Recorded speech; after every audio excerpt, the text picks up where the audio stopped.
খুলনার দিঘলিয়ার সেনহাটিতে হিন্দু সম্প্রদায়ের ওপর হামলা, বাড়িঘর ভাঙচুর ও জমি দখলের প্রতিবাদে মানববন্ধন ও প্রতিবাদ সমাবেশ অনুষ্ঠিত হয়েছে।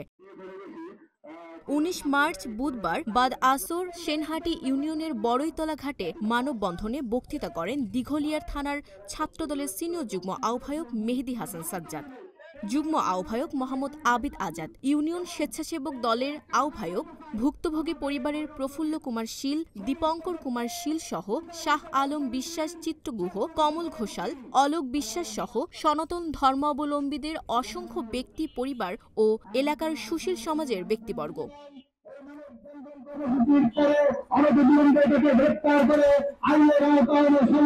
খুলনার সংবাদদাতা মিজানুল ইসলামের তথ্য ও ভিডিও চিত্রে বিস্তারিত ডেস্ক রিপোর্ট।